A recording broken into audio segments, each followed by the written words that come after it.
Donc, ce soir, on est avec les membres de MDA. Donc, nous avons Maxime, Denis et Alexandre. Bonsoir, les gars, comment vous allez? Super. Yeah! Donc, votre show ce soir, comment vous sentez à la veille d'un show comme ça? Je suis fatigué, j'ai pas bien dormi. Toi? Ah, c'est tout le temps sa réponse à tout. Pas de stress, faut juste vivre le moment et avoir du plaisir. Dans ce temps-là, ça va bien. C'est l'escalier. C'est la place pour aller jouer comme des malades, faire ce qu'on veut. Sérieux, l'escalier, c'est malade. Parfait. Donc, vous rentrez, vous laissez tout ce qu'il y a à la porte, puis that's it. C'est bon, ça. Et MDA, ça vient de où, ce nom-là? Expliquez-nous. Dans le fond, vu qu'on est un trio, j'ai repris l'idée des trios instrumentaux des années 30-40. Ouais, c'est que c'est nos noms, mais je trouvais ça un petit peu trop snob d'arriver de faire Maxime, Denis et Alexandre. Fait qu'on l'a raccourci juste à MDA. Il y a une autre explication qui était vraiment drôle, c'est que on aime vraiment jouer avec des jeux de mots, puis on trouvait que MDA, c'est proche de MDMA. Puis finalement, on a découvert qu'il y avait une drogue qui s'appelle MDA. Fait que ça marchait à la perfection, de genre fuck. Et les garçons, vous connaissez de où le Ben a parti et où vous êtes rencontrés à la base? C'était dans un autre band. Il y avait un gars qui venait nous voir régulièrement, qui était comme notre band sœur dans le temps, qui s'appelait Mermaids. Et Alex, justement, allait voir Mermaids. On s'est rencontrés là au travers d'amis mutuels. Puis je me suis juste tanné de jouer avec des chanteurs puis des guitaristes. Fait que je me suis dit, je veux de quoi d'instrumental. Je suis tombé en amour avec un band qui s'appelait Moon Hooch. Fait que j'ai un peu repris le concept, mais au lieu avec que ça soit deux sax, j'ai fait comme, OK, non, ça va être bass puis sax. Puis Denis puis Alex, ça fait des années qu'ils se connaissent. On a fait partie de band ensemble. Ça fait longtemps qu'on se connaît, on a des amis communs. Maintenant, je le loue, il est trop big maintenant. Tu coûtes combien, hein? Très cher. Quelles sont vos inspirations musicales dans la vie, que ça soit jazz ou autre, là, parce que vous êtes un band de jazz? Moi, je viens du monde du vieux rock, là, le dad rock, Led Zepp, etc. J'ai grandi là-dessus. Puis mon band culte, c'est les Red Hot Chili Peppers. Là. Fait que je viens vraiment plus du côté rock. Sauf que dans les dernières années, j'ai vraiment viré plus comme sur le prog, sur le jazz. J'ai aussi commencé cette année, rendu à 30 ans, à écouter du hip-hop pour la première fois, certains peu d'artistes. Fait que c'est assez varié. Classique, plus jazz, classique. C'est l'opposé de Maxime, là, mais ouais, c'est ça. C'est mes inspirations. Il y en a tellement, je peux pas les nommer. Là. Mais je viens plus d'un monde rock metal quand j'étais jeune. Genre agressif, là, grand. Hey, arrête. Mais j'ai tranquillement juste découvert tranquillement le jazz. Surtout plus le funk, là. D'ailleurs, en parlant de ça, toi, tu joues quoi dans le groupe? Moi, je suis le drummer, on a le saxophoniste dans le milieu, puis le bassiste, je dis ça. D'accord, merci. Et les gars, est-ce que c'est un projet qui pourrait arriver dans le futur, un album? Est-ce que c'est quelque chose qui vous intéresserait de lancer un album?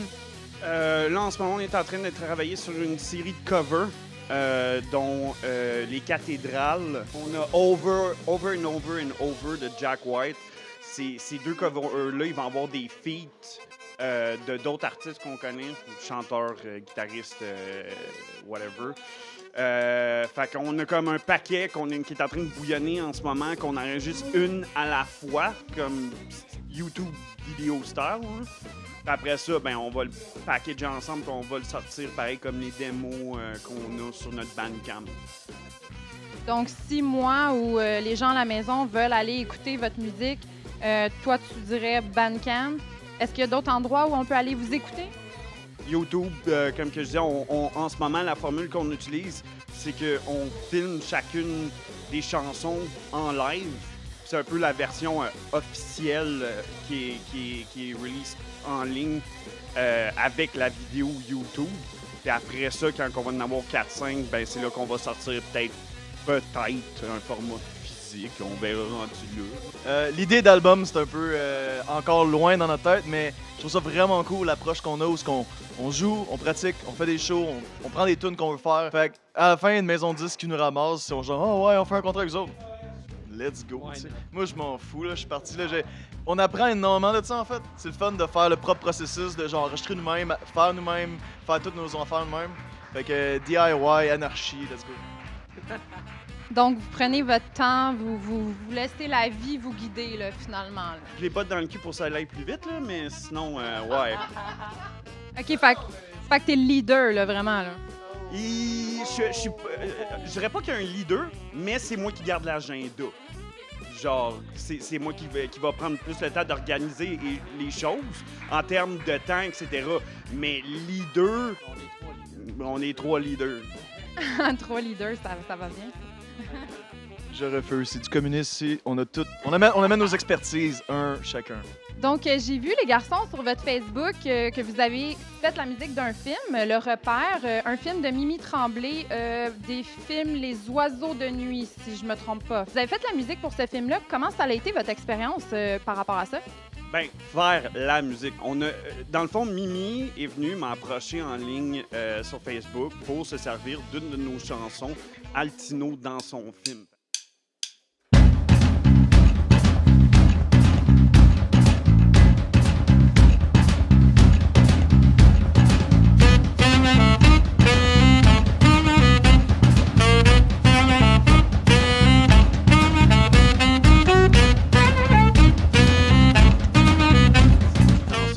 Fait qu'on n'a pas fait la musique, là.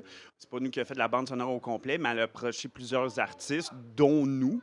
Puis, fait que c'est sûr que pour nous, c'était une première. C'était un peu sorti de nulle part. On a fait « OK, cool, vas-y fort ». Puis, elle s'est servie d'une de nos chansons dans le background. Le film était très intéressant. C'était vraiment plaisant. Une première à l'hôtel Beatnik, qui est très, très, très cute. Très cute. Vraiment beau spot. Fun fact sur la toune. La toune a été basée en fait sur une mélodie que j'avais composée quand j'avais 15-16 ans. J'avais commencé à travailler là-dessus. Donc, s'il vous plaît, n'importe quelle personne, recyclez vos vieilles idées. Il y en a des crissement bonnes. Essayez ça. C'est bon, ça. Très bon conseil pour vous à la maison. On écoute monsieur ici. Donc, les garçons, pour moi, c'est pas mal tout. La seule chose que j'aimerais vous dire, c'est merde pour tantôt, parce que on s'entend que c'est le mot québécois le plus efficace. Écoutez, les gars, merci beaucoup. Et comme on pourrait dire, place au spectacle.